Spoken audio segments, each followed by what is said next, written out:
এই ভিডিও দেখা শেষ করলে মেহেরবানি করে শেয়ার করবে। ছাত্রদেরকে বলা উচিত ছিল, বাবারা আমার ভুল হয়েছে, তোমরা মাফ করে দাও। এদেশের মানুষকে মানুষ মনে করা উচিত।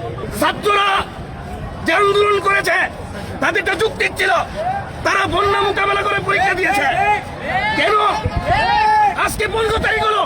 ছাত্রদেরকে বলা উচিত ছিল, বাবারা আমার ভুল হয়েছে, তোমরা মাফ করে দাও, আমার আর ভুল হবে না। সেটা বললো না কেন? আজকে এটা যাত্রী সহ সবাই ভোগান্তির মধ্যে পড়েছে।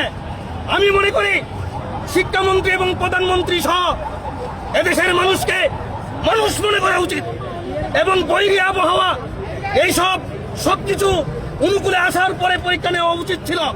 যাই হোক, তারা ভুল করেছে। অতএব এই কচি কাঁচা ছাত্রদের কাছে ভুল স্বীকার করে তারা অগ্রসর হতে হবে। এদেশের জনগণের প্রত্যেকটি কথাকে, প্রত্যেকটি মানুষকে মূল্যায়ন করতে হবে, নাহলে স্বৈরাচারের মতো পতন ঘটবে। এদেশের মানুষ এখানে গোলামি করতে আসে নাই। এদেশের মানুষ তার রক্ত দিয়ে এদেশের মানুষকে অধিকার এস্টাবলিশ করেছে। এদেশের মানুষ স্বাধীনতা অর্জন করেছে। এদেশের মানুষ বিভিন্ন যুদ্ধ, বিভিন্ন করা বন্যা মোকাবেলা করে এদেশের মানুষ মাথা উঁচু করে দাঁড়িয়েছে।